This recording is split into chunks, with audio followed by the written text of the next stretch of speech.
Hey everyone, I'm Andrew Bermudez, co-founder and CEO of Digsy. Thank you so much for joining us on this broadcast. I am very fortunate today to have a great entrepreneur to tell us a little bit about his history in entrepreneurship and building a great product. His name is John Ferrara, and he was the founder of Goldmine, which kind of started the whole pioneering of CRM systems with software, and now he's up to it again with a new system called Nimble. So with that being said, thank you for joining, and John, I'll take it off to you. Andrew, thank you so much. I really appreciate the opportunity to connect with you today and to share some stories with the audience, because I really believe that we learn from teaching. And so as much as I can, I like to take time out to connect with other professionals like you that we share common passions about helping other people grow their business, and to share stories that they could take away and help them achieve their dreams. That's fantastic, John. I really appreciate it. I mean, the audience doesn't know this, but you've been extremely helpful with me in my venture, and I definitely think this will be everybody's worthwhile. One question that often gets asked, is how did you get into entrepreneurship on your end? I think I was born with it. I'm blessed to have some great mentors in my life, and so I have to start with my dad. I grew up on my dad's car lot. My dad was an entrepreneur ever since I've known him, and he had a Lincoln Mercury dealership and a Subaru dealership and then some used car dealerships. And I spent time on his lot watching him do what he does. The funny thing is that like many young people, you sort of push your parents away and you don't want to be like them. And the last thing in the world I ever wanted to be was a sales guy. And so, I actually looked at my dad with that he was not really as great a person as maybe my uncle was, who helped to create radar and microwave in his electrical engineering degree at MIT in the 40s. And after that, he was an aerospace entrepreneur and president of IEEE, amongst other things.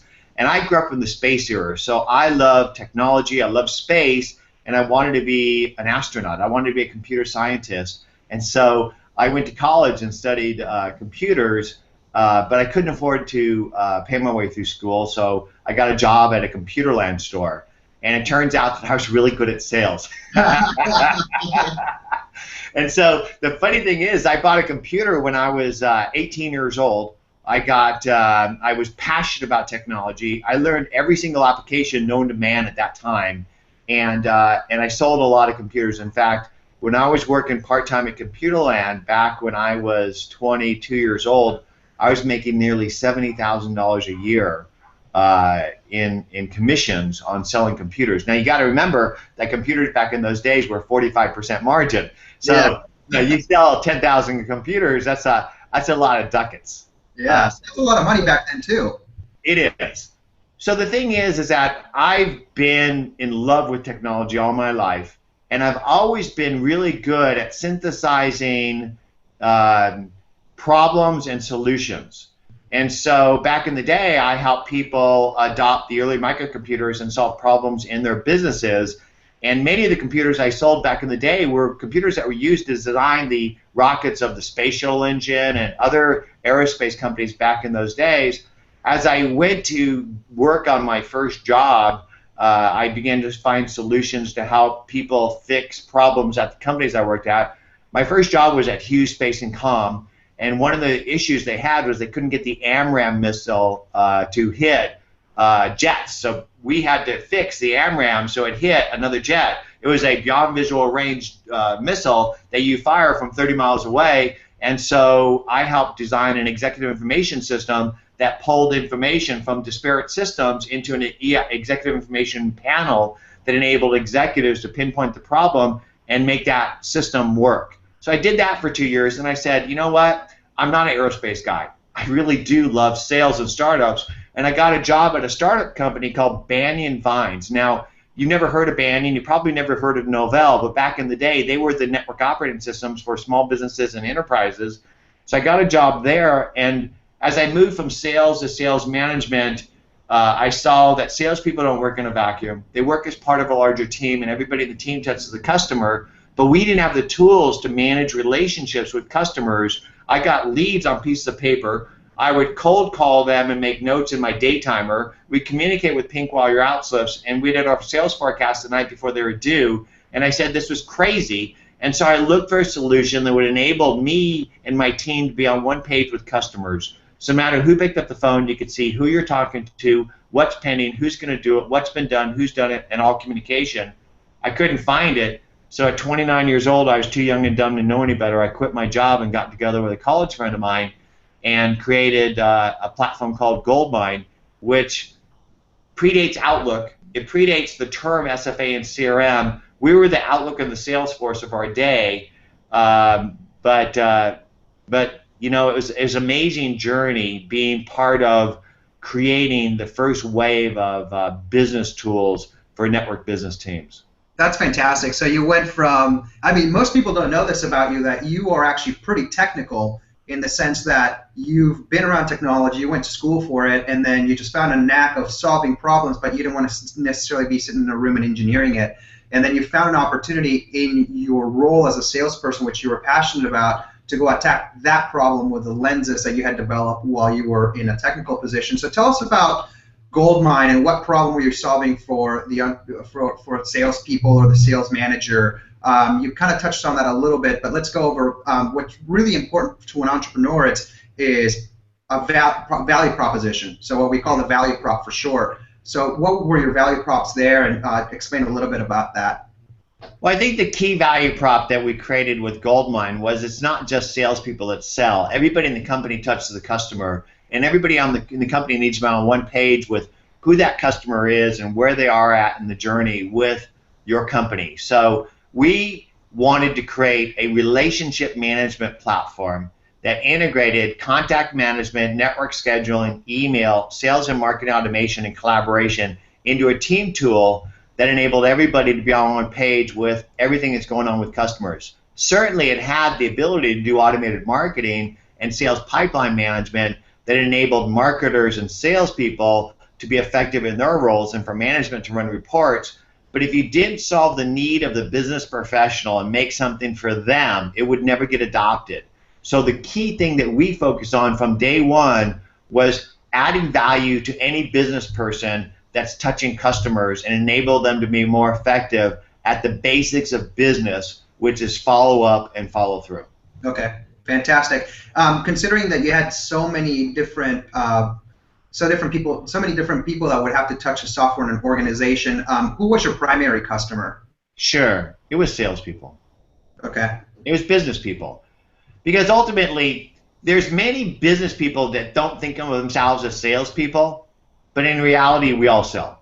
Right. You're raising funding, you're selling, you're trying to recruit that rockstar programmer, you're selling. Right. You're trying to convince a great co-founder to come on board with you on this unknown journey towards billions, and you're selling, right? Yeah.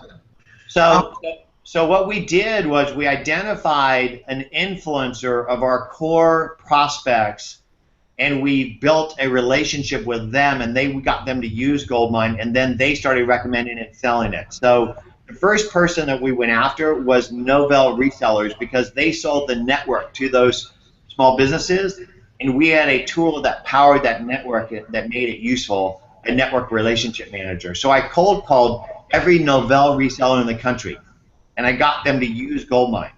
And once they started to use it, they would recommend it to their customer, and they'd sold 1,000 companies Novell NetWare, and basically Goldmine gave Novell a purpose. And that's what bootstrapped Goldmine. So we never had to advertise. We didn't have really any salespeople in the early days. And it's once we got those resellers set up, then I started hiring my replacement and teaching them to start nurturing not just those resellers, but also the customers that they were bringing on board. That's fantastic. So let's backtrack a little bit, because that's kind of the aha moment of most companies, where you realize what your levers are, the ones that have the biggest leverage. Most people would call that a growth hack. Let's talk about, out of the gate, did you come up with that strategy, or how did you get there to sort of realize how you were going to spread the gospel of Goldmine? Well, there's key lessons that I've learned in the history of each of the jobs I was at.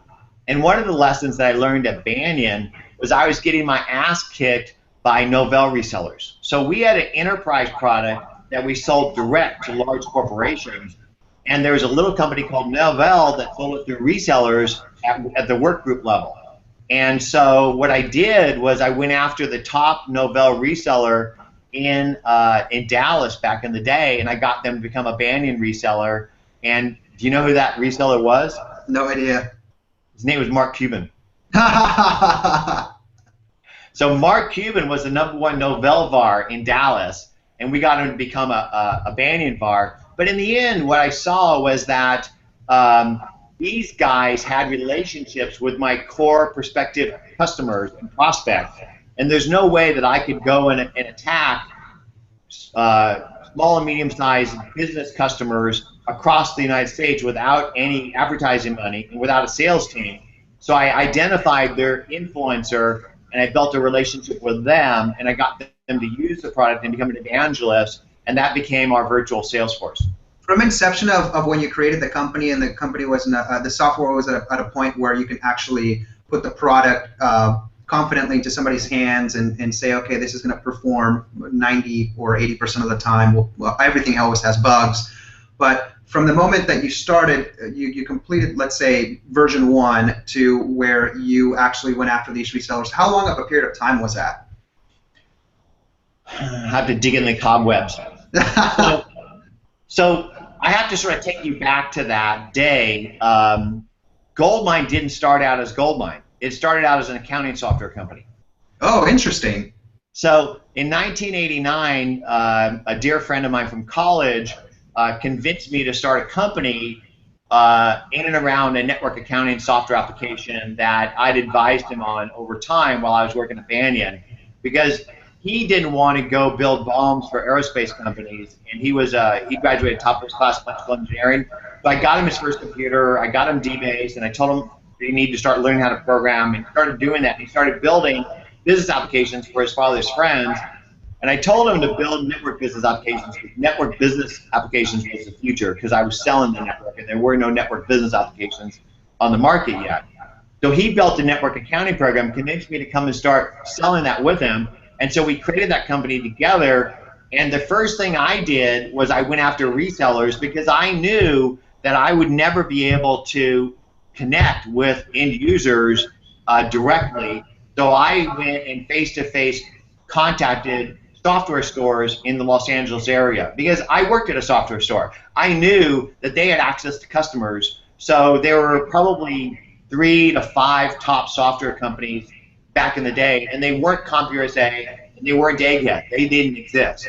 So they're independent. So I was able to go in and build a relationship with them and have them put our accounting program on the shelf, and that's what bootstrapped us initially. And then we had to pivot, because I was building this sales channel, and we were growing the company, and we had all these leads and dealers and customers. How do you manage all that? And I came back to that age-old problem I had at Banyan, which was the vision of Goldmine, and I designed the original Goldmine in Dan Bricklin's demo, which was a layout screen.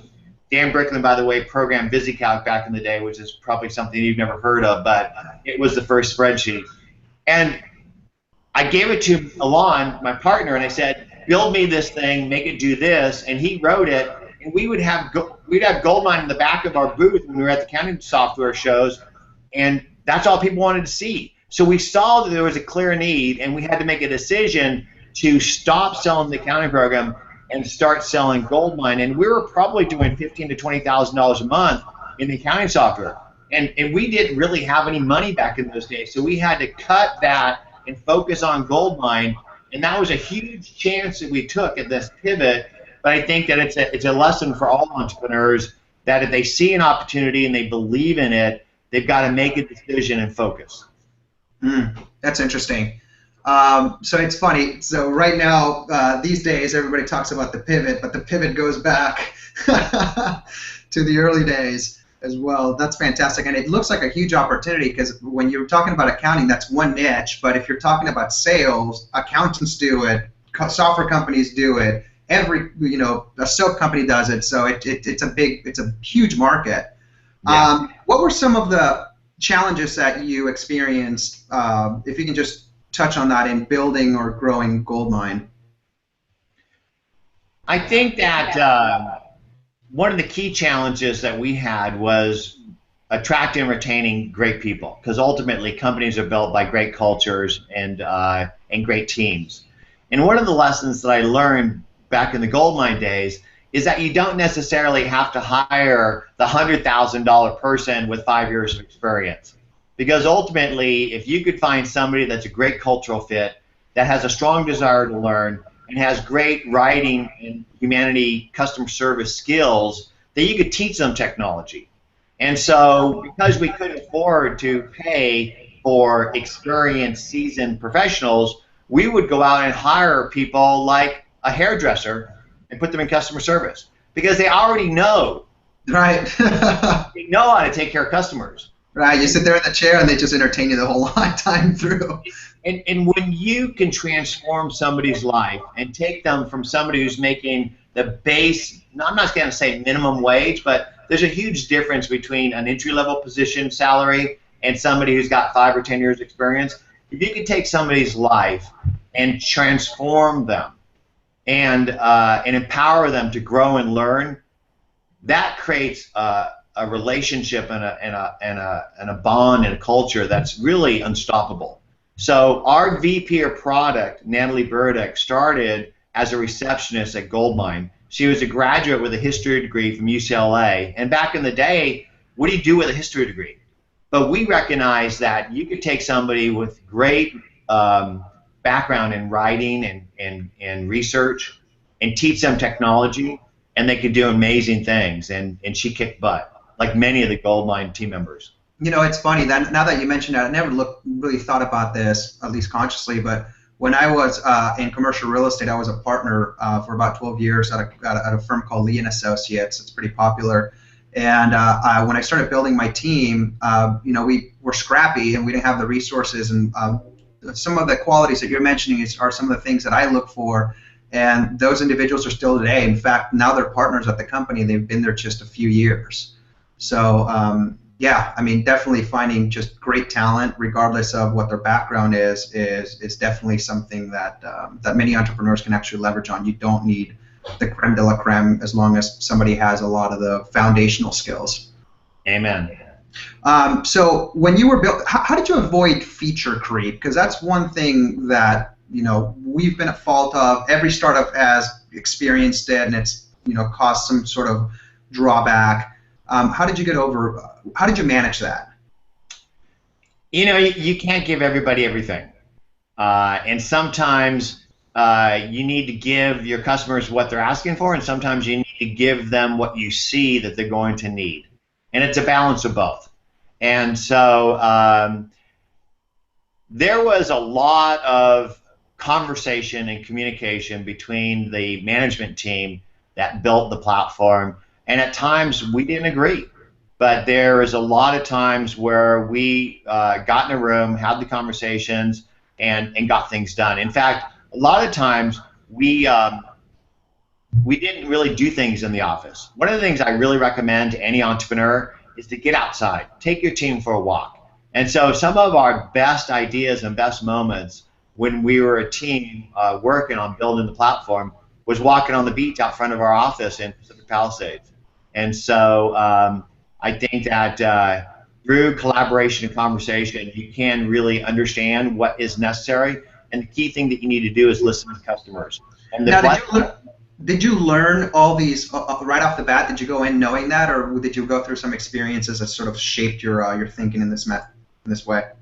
You know, when I started, I was just a kid. I didn't know anything. I knew what I knew from the experience that I had, but I really is learning on the job, and I'm still learning today. In fact, I think I've learned more about entrepreneurship and relationships by being a father for 8 years than I did in 40 years of being a startup entrepreneur.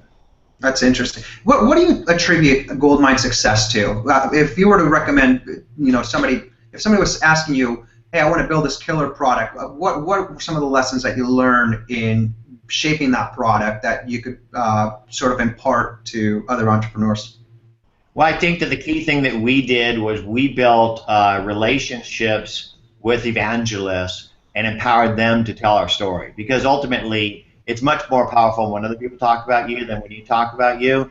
And so if you can identify key influencers of your core constituency in and around the areas of promise of your product and reach out and build pay-it-forward relationships where you share your stories, they share theirs, and through that conversation, you empower those people to be successful with your product, then you'll be successful. So ultimately, I believe in the basics of business. And Zig Ziglar said it best. The more people you can help succeed, the more you'll succeed. And I think the key thing that we did with Goldmine was we powered tens of millions of business people around the world to achieve their business dreams. And they were our marketers, they were our salespeople, in many cases, they were our customer service people too. Now, were you building some of these levers into the product itself so that people using the platform and the software and the tool, like they would actually feel that way and move forward? Like, how did you shape the product? Because I can see from a top level view, that's what every entrepreneur aims for, is building something that people love, but actually executing on that's a little tough. So can you share a little bit of how you achieved that with Goldmine? Well, ultimately, I think it's about eating our own dog food. I built it to enable me to be more effective at doing what I love to do, connecting with people and serving them and helping them grow. And so I knew that the core of relationships was contact, calendar, and communication. And if I could tie those three things together, then I would have context about the contacts I'm dealing with, and to be able to drive relationships. I knew to stay top of mind with all those people, I needed to nurture those relationships and stay in contact with them. So I needed a drip system to nurture that. So we built automated processes, and I knew that we needed a pipeline to manage the resulting deals and report on them.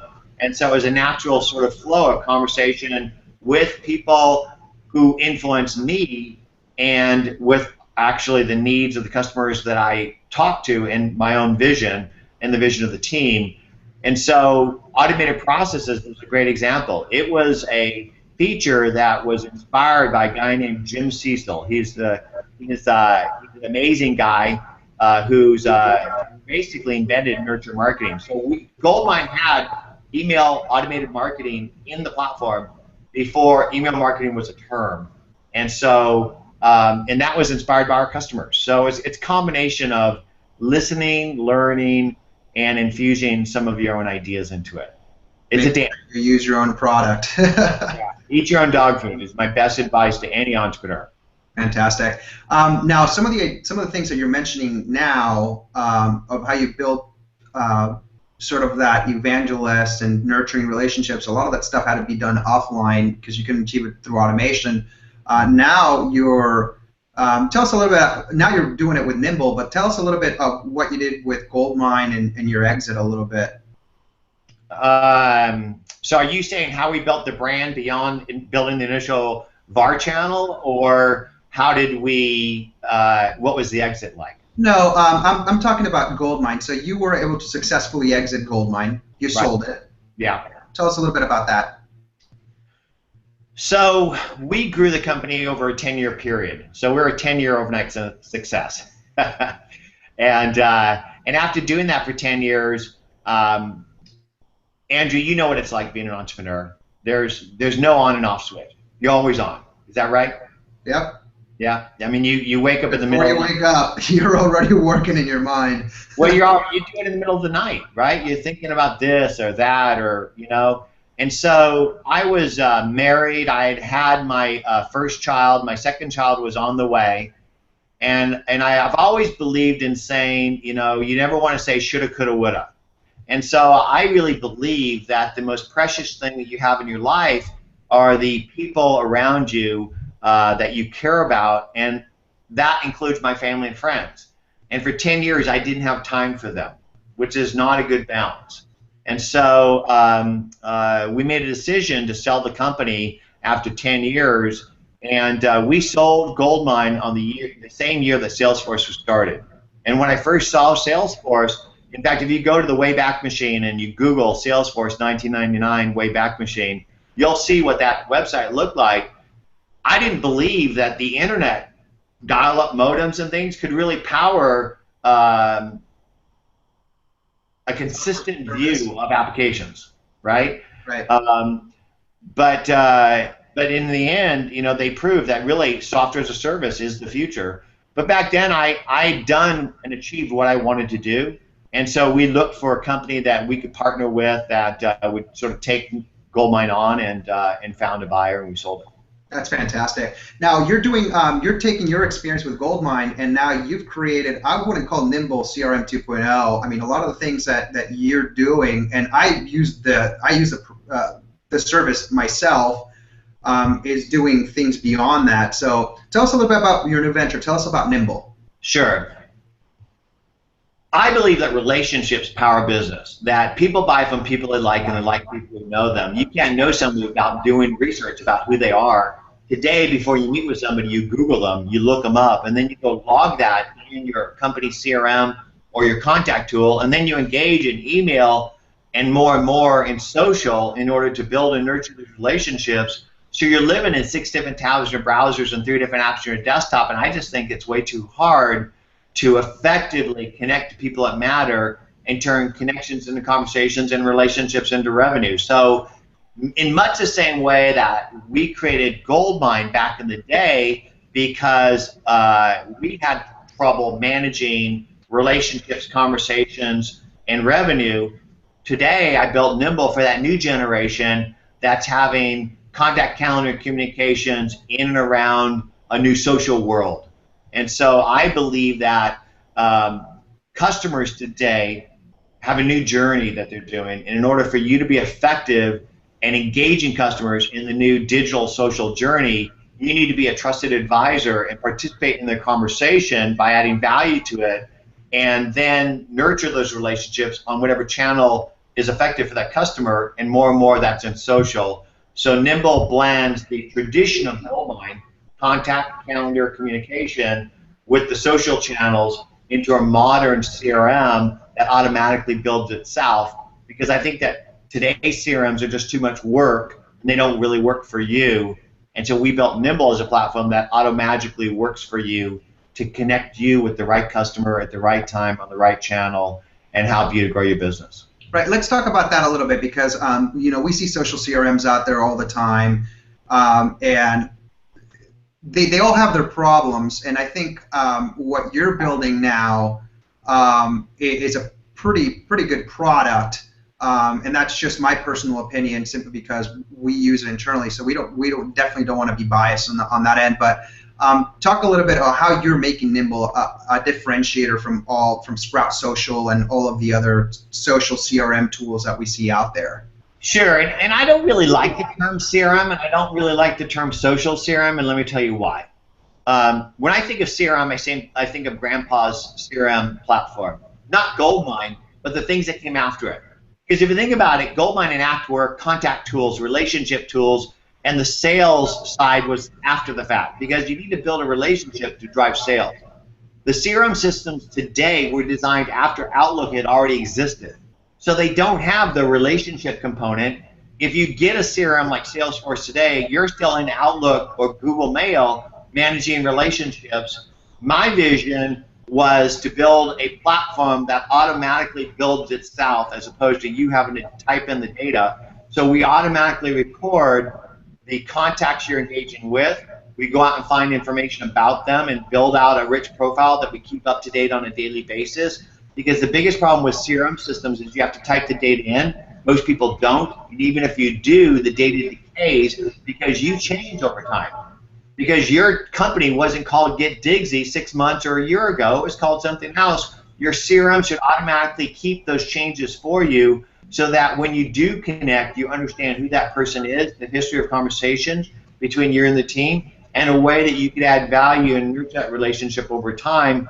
The CRMs that you just mentioned out there today, whether it's a thing like Hootsuite or Sprout Social, or whether it's traditional CRMs like Sugar or Salesforce, were really designed for the traditional CRM or more for social listening as opposed to relationship nurturing. which is what Nimble is designed for. Who's your primary customer now with Nimble? Business professionals like you. You can call them salespeople, but they're not. They're business professionals that need to build their brand and grow their network on a daily basis. Because I believe that your network is your professional net worth. Your personal brand plus your professional network is your professional net worth. And if you aren't building your brand and nurturing your network on a daily basis, you're done. And it's not just salespeople that need to be worried about that brand. Every business professional today should be, because you won't be working where you work in the next 3 years. That's the average. And so when you do go work someplace else, you want to be able to bring your network with you, bring your brand with you, and then apply it on the company behalf. So that's one of the things I'm really excited about Nimble, is that it could either be your CRM or it could feed your CRM with better information and better data. And so I believe the future of work is bringing your network to work with you. And that's why our Nimble Everywhere strategy enables you to bring Nimble everywhere you work, because on average our customers are spending an hour to 2 per visit inside our platform, which means they're spending 6 to 7 hours someplace else. I think it's in your inbox. I think it's in social, Twitter, Facebook, LinkedIn, Pinterest, Instagram, Foursquare, Google+. I think it might be in some business app that you're using. With our Nimble Everywhere strategy, you could bring Nimble everywhere you go and be intelligent for every engagement everywhere you are. Now, Nimble didn't start off, the feature set and the things that you guys focused on didn't start off as where it is today. Can you tell us a little bit about the challenges and the revelations and insights you had in building the product, and how long you've been at it? Sure. So I came up with the vision of Nimble in 2009. We built a team in 2010, released Alpha in 2011, Beta in 2012. We turned our payroll on in 2013, and over the past year, we've had hockey stick in growth, but we had to, in some ways, walk through the desert for a few years. And in a large respect, that was because the market wasn't ready for what we were building. So just like Goldmine, we pioneered team relationship management when networks were just first starting. So the seed changes back then were networks, client-server computing, and notebooks, all new technology. We layered on top of that technology, enabled business teams in remote offices, traveling with notebooks, to work together as a team. We had to teach the market about the value of that and get them to begin adopting it. In 2010, I think that most people thought that Facebook was a place to hook up with a high school sweetheart, that LinkedIn was a place to get a job, and that Twitter is a place for a bunch of propeller heads to tell each other when they're going to the bathroom. So we needed to build the foundation technology and get the product ready until the market really woke up to the power of social business and social selling. I think that if you Google social selling today, you'll see that everybody's talking about it, and everybody's an expert today about social selling. In reality, Nimble today is really dialed in our product market fit to really deliver on that promise of what people are looking for in those social selling solutions. But back in 2010, we didn't have that. So when we first started, we integrated contact, calendar, and communication with social signals, but we weren't deriving the intelligence and the insights that enable you to focus on the key signals within the noise of your relationships. So it took us time to build the integration with contact, calendar, communication, and social to build the primary Nimble record, but it wasn't until we built the Today page, the Nimble Daily, and the Nimble Everywhere app and the mobile that people really started to see the power of Nimble everywhere they go. And I'm going to give you an analogy. Andrew, do you own a 35mm camera? Nope. Okay. But you can imagine people like me who've had cameras all their life. I've got 35mm cameras with big lenses and fancy equipment. How often do you think I pull those cameras out these days? Probably once every 6 months. Once every few months when my children are having a sporting event or a play or something. The best tool that you have is the one that's with you when you need it. And so this is my camera. Right. Right? That's my camera. This is my CRM. Right. So essentially, if you could take the power of your brand and your network everywhere you work and apply it in the processes that you're doing, then you could be effective wherever you are. And that's why putting Nimble into any app anywhere, even inside Salesforce, is the future. where Nimble can add value to you as a business professional everywhere you work. Because if you don't follow up and follow through, Andrew, then you won't achieve your business goals. How many times have you been in a meeting or been on the phone call or seen an email that you need to create an action item, and then you need to switch out and go to some app to go do that? Yeah, right. And how many times have you forgotten about that? Enough that enough where I do it right away. That's right. That's right. And so having your relationship tool everywhere you work is the future, and that's why I'm so excited about what we're building at Nimble today. Now, so some of the things that you mentioned is go back to the Today page. Why was the Today page pivotal for you guys? Because when you first launched into Nimble, when your first sort of 5 seconds in Nimble was a list view of a bunch of contacts in the early days. And if you went into a contact, you can see that the profiles that we mapped for you, the icons, but not the data behind it. So I could see your LinkedIn, Twitter, Facebook profile icons, but to get the data, I'd have to hover on it or click through to get it, and I couldn't use the data to segment records. And so if you can't segment based off of who the person is, what your connections are, if you had an email or calendar, and then surface the ones that matter, then it's just more noise. So people would go into Nimble and they'd see 5,000 contacts and they weren't sure where to start. And so what we did is we layered your signals, and your most important business signals are email and calendar, and then the social stuff. And then we layered intelligence on any record so that we knew when you put in Andrew, I knew your background, I knew your influence, I knew your DNA, and I can compare that to people I typically connect with successfully, and like Pandora or Spotify, start surfacing people that are better prospects that I should be following up and following through with. So Nimble is like your nudge. It's Yiddish for the little guy on your shoulder. We're like your second brain that is watching all of your contacts, all of your communications, layering intelligence on top, and surfacing the key people so that you can then connect in a human, intelligent way. Because I believe the more digital we get, the more human we need to be. Right. I completely agree with that. The automated emails today, it's just, they're a joke. If you get a personal email from somebody, even if it's a CEO and you know it's automated, but it says, hey, reply to every email, that's fantastic. So I'm going to tell you a story. There's a guy that I hired as my sales manager. He was a sales guy. Eventually, was my sales manager. I've known him for 20 years. I got a DM from him on Twitter the other day, and it said, hey, John, thanks for the follow. I'm really enjoying your professional content. And I DM'd the guy, and I said, Todd, what is this? Did you get hacked? And then he sent me a message back and said, thanks, John, I'll take care of it right away. And then I figured out that he's using some bot. He's basically using some bot to auto-follow people on Twitter, and then if they respond to him, then it sends some message. And I think you got to be careful about bots, because ultimately you need to be human with people, and the more human and authentic and relevant you are, you cut through the noise.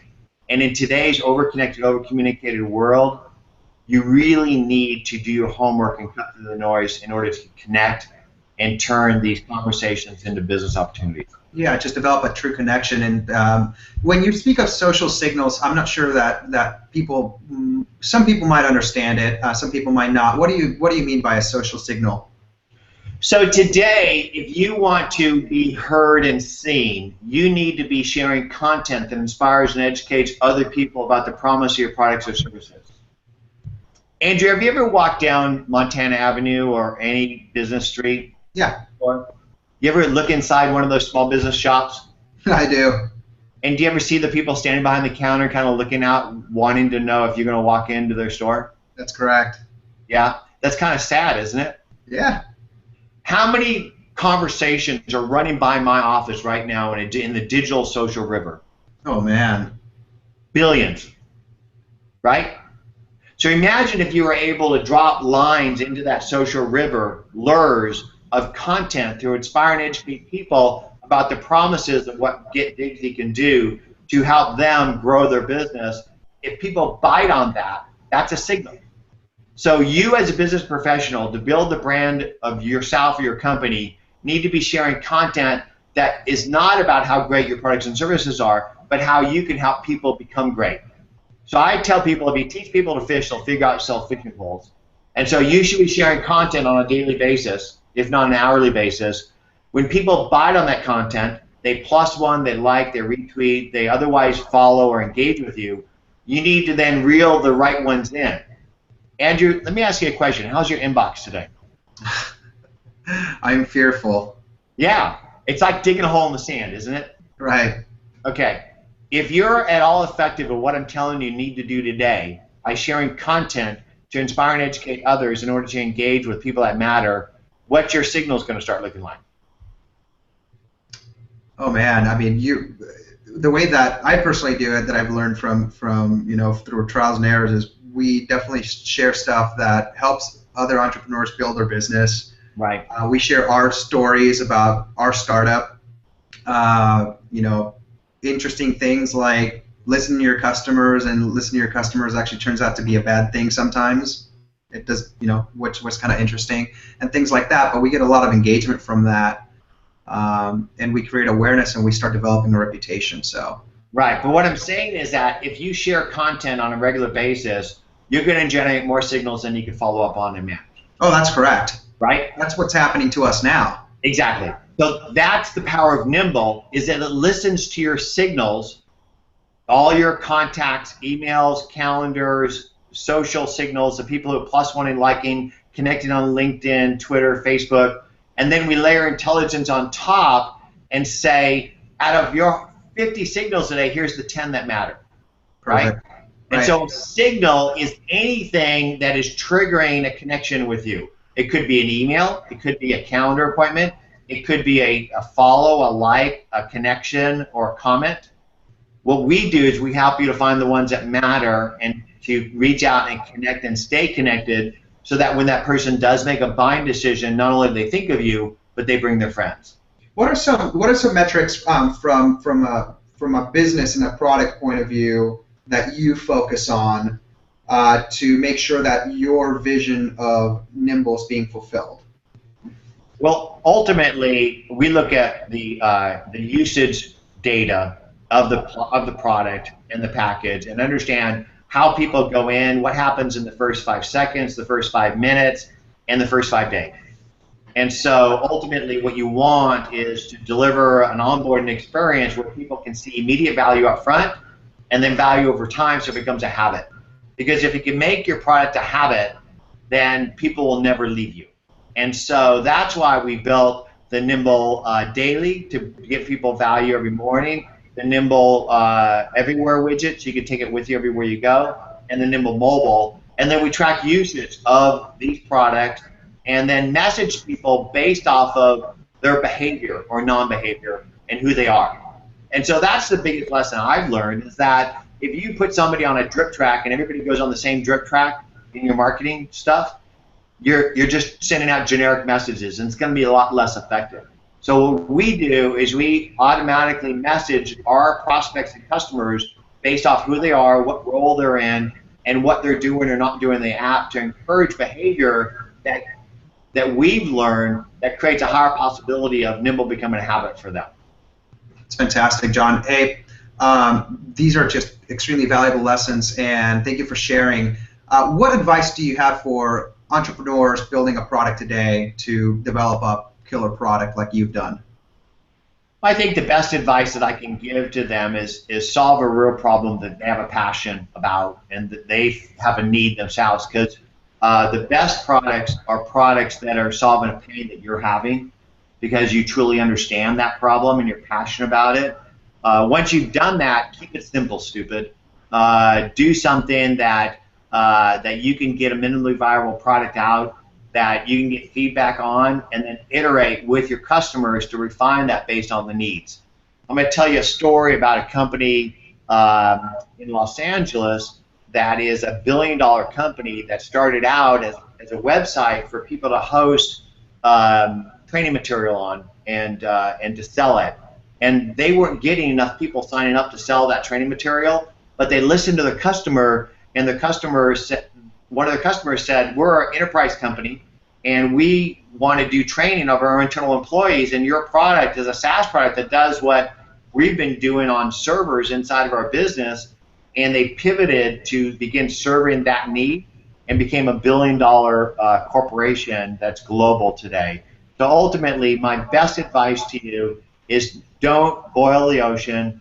Build something simple that you're passionate about, that you understand, and iterate with your customers over time to refine that into something that is monetizable. Okay, one last question. So aside from using Nimble, what is your favorite productivity hack as a CEO and founder? Well, I've really been a fan over time of a product called Buffer, and I like a product called Zeit. So my takeaway for any entrepreneur that wants to do what I've been teaching them to do is to share content on a regular basis to inspire and educate other people about the promise of your services. So most business people have forgotten more about their profession than most of their prospects will ever know in their life. Imagine if you gave your knowledge away on a daily basis. Now, I'm not a writer. I was a computer science math major, so my English skills have not been one of my best things. So rather than me writing content on a daily basis, is I identify influencers of my core prospects and customers in and around the areas of promise of my product, and I share content that I'm inspired about that teaches my customers and prospects how they can grow. What that does is it builds more prospects and customers for me, but at the same time builds relationships with influencers who then scale our brand and our story to people around the world. So Zeit is a product, Z-I-T-E, that will serve you more content based off the content you're already sharing, and it's really great. And then Buffer allows you to easily share that over time across all your identities. And then what you'd want to use is a tool like Nimble to identify the signals and then reel in the people that are biting on it in order to nurture a relationship and grow your business. How are you making time to, I mean, these sounds like great tools, but the question that always comes up when I explain similar tools to their entrepreneurs is, man, I'm working day and night, and I rarely have time to take a break or even eat lunch. I'll eat at my desk. Yeah. Where do you find time to go through Zeit, discover the content, and share it? When do you make time for that?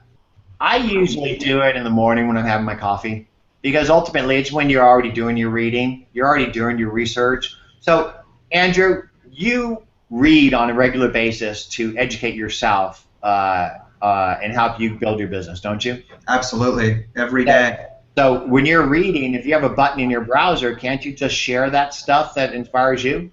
Yeah, that's what I do every day. So rather than trying to do it one specific day of the week or one specific time, you just do it on a regular basis. Wherever you are, you get inspired, you get touched by things. Whatever you see, you could share. You could either Evernote to clip it, you could use Buffer to share it.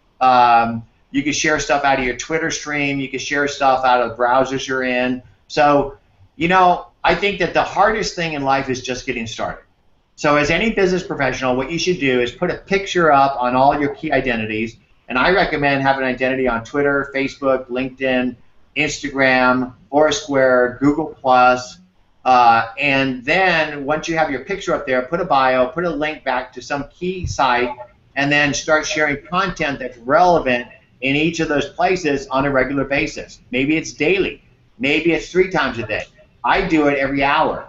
And I can tell you that the Nimble brand wouldn't be what it is today without this simple tip that we've been doing over time as a team. So it's not just you as the executive that needs to do it.